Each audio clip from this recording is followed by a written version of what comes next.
नमस्कार दोस्तों, मैं हूं आपके साथ अरविंद। उत्तर प्रदेश का अयोध्या नगर, राम की नगरी, इन दिनों कुछ गलत कारणों से चर्चा में है। वहां पर एक नाबालिग बालिका के साथ बलात्कार होता रहा। गैंगरेप की घटना अयोध्या के पूरा कलंदर थाना क्षेत्र की है, जहां एक नाबालिग से दुष्कर्म के बाद आरोपियों ने उसका अश्लील वीडियो बना लिया और फिर लंबे समय तक उसे ब्लैकमेल करके बारी बारी रेप करते रहे। इस मामले का खुलासा तब हुआ जब पीड़िता 2 महीने की गर्भवती हो गई। 12 साल की ये पीड़िता 4 बहनों में सबसे छोटी है। पिता की 2 साल पहले ही मृत्यु हो चुकी है। घर का गुजारा उसकी माँ और बहनों की मजदूरी के पैसे से चलता है। आरोप है कि लगभग 2.5 महीने पहले पीड़िता खेत से मजदूरी करके लौट रही थी, तभी रास्ते में उसे राजू नामक एक शख्स मिला, जिसने उसे कहा कि बेकरी मालिक मोहित खान उसे बुला रहा है। आरोप है कि मोहित ने उसका बलात्कार किया और राजू ने उसका वीडियो बनाया। फिर राजू ने भी बच्ची के साथ दुष्कर्म किया। लंबे वक्त तक दोनों वीडियो को दिखाकर बच्ची को ब्लैकमेल करते रहे और उसका शोषण करते रहे।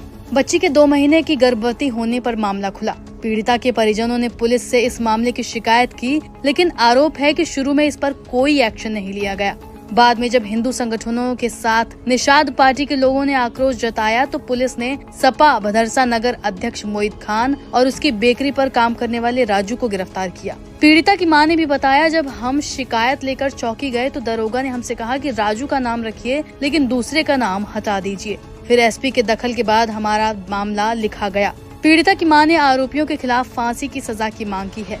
बता दें कि पीड़ित नाबालिग लड़की की मां ने शुक्रवार को लखनऊ में सीएम योगी आदित्यनाथ से मुलाकात की थी। इस दौरान सीएम ने सपा नेता मोहित खान समेत अन्य आरोपियों पर कड़ी कार्रवाई का भरोसा दिया था। राजनीति गर्मा उठी है। सवाल ये है कि जघन्य अपराधों पर हम राजनीति कब तक करते रहेंगे, राजनीतिक रोटियां कब तक सेकते रहेंगे। सुप्रीमो ने अयोध्या गैंगरेप केस में अपनी प्रतिक्रिया देते हुए एक्स पर पोस्ट किया है। यूपी सरकार द्वारा अयोध्या गैंगरेप केस में आरोपी के विरुद्ध की जा रही सख्त कार्रवाई उचित है, लेकिन सपा द्वारा ये कहना कि आरोपी का डीएनए टेस्ट होना चाहिए, इसे क्या समझा जाए।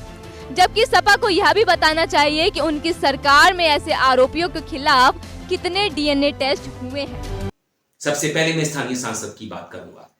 अवधेश पासी ने जो अपनी बात रखी, सबसे पहले अपना स्टैंड रखा पत्रकारों से बात करते हुए, वो कतई सही नहीं था। बाद में अवधेश ने मामले को समझा और अपनी बात को ठीक ढंग से रखा।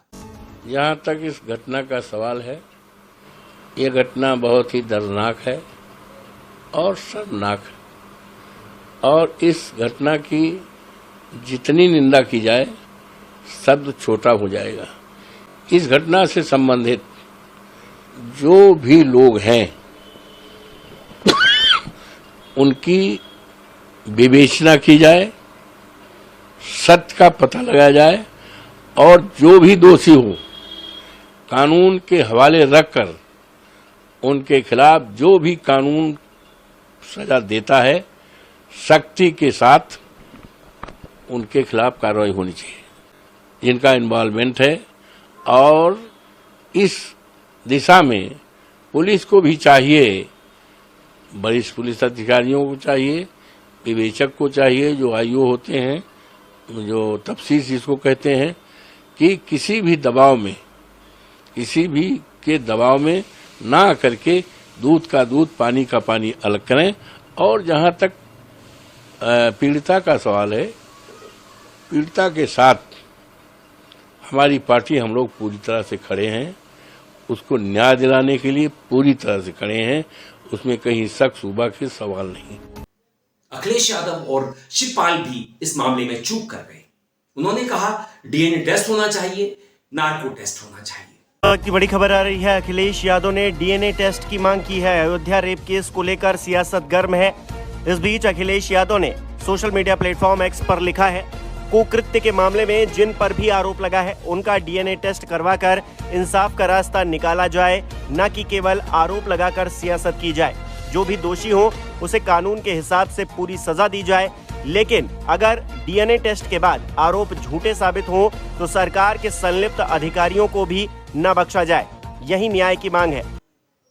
अगर अखिलेश और शिवपाल दोनों अपनी बात को कुछ इस अंदाज में रखते कि बिटिया को न्याय मिलना चाहिए, समय से मिलना चाहिए, पुलिस को दूध का दूध पानी का पानी करना चाहिए, जो फाइनल रिपोर्ट लगे वो सही होनी चाहिए, सत्य होनी चाहिए, तो बेहतर होता।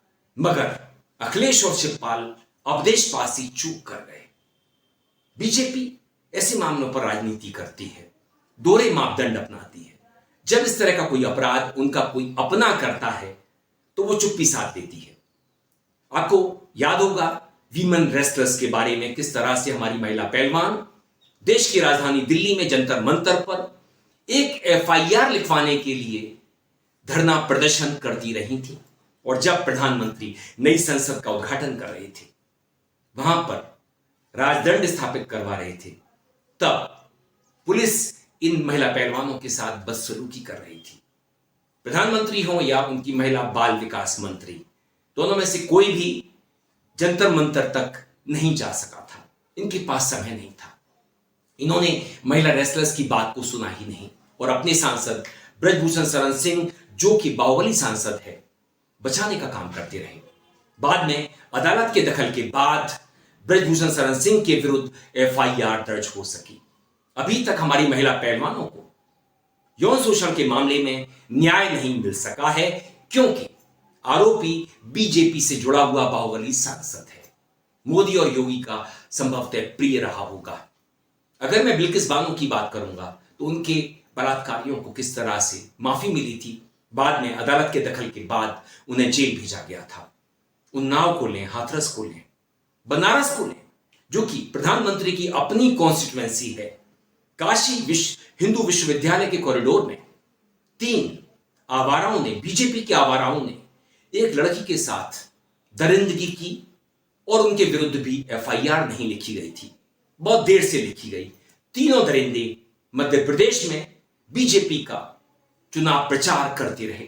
विधानसभा के चुनाव चल रहे थे। तो बीजेपी, मोदी और उनकी डबल इंजन सरकार है। जब कोई जघन्य अपराध इनका कोई अपना करता है, इनकी पार्टी से जुड़ा हुआ करता है, तो उसके लिए कानून कुछ अलग होता है। और जब कोई अपराध विपक्षी दल से जुड़ा हुआ व्यक्ति करता है या मुसलमान करता है, तो कार्रवाई त्वरित होती है, जल्दबाजी में होती है और कई बार इसमें गलती भी हो जाती है। मैं मोहित खान का कोई पक्ष नहीं ले रहा हूं। अगर मोहित खान ने यह जघन्य अपराध किया है तो उसे सख्त से सख्त सजा जल्दी से जल्दी मिलनी चाहिए और पीड़िता को न्याय, परिवार को न्याय। बीजेपी ने पीड़ित परिवार को 5 लाख रुपए का मुआवजा देने की घोषणा की है। इससे ज्यादा मुआवजा उन्हें मिलना चाहिए, मगर इस पूरे मामले में दूध का दूध, पानी का पानी होना चाहिए। सिर्फ अगर कोई अपराधी मुसलमान है, कोई आरोपी मुसलमान है, तो उसके लिए हम कोई दूसरा मापदंड अपनाएं, और कोई अपराधी, कोई जघन्य अपराधी बीजेपी से जुड़ा हुआ व्यक्ति है, उसके लिए कोई अलग मापदंड, तो ये बेजा बात होगी। इस जघन्य अपराध की घटना को लेकर के हम सभी उम्मीद करते हैं राहुल और प्रियंका को अपना स्टैंड जल्दी से जल्दी रखना चाहिए। दोस्तों, वीडियो पसंद आए तो आप इसे लाइक कीजिए, दोस्तों साथियों में खूब शेयर कीजिए, चैनल को सब्सक्राइब भी कर दीजिए, बेल आइकन का घंटी जैसा बटन जरूर दबाइए, जिससे कि आने वाले वीडियो की आपको नोटिफिकेशन मिल सके। आपकी प्रतिक्रियाओं का मुझे इंतजार रहता है। आप मुझे मेल आईडी और कमेंट बॉक्स में कर सकते हैं।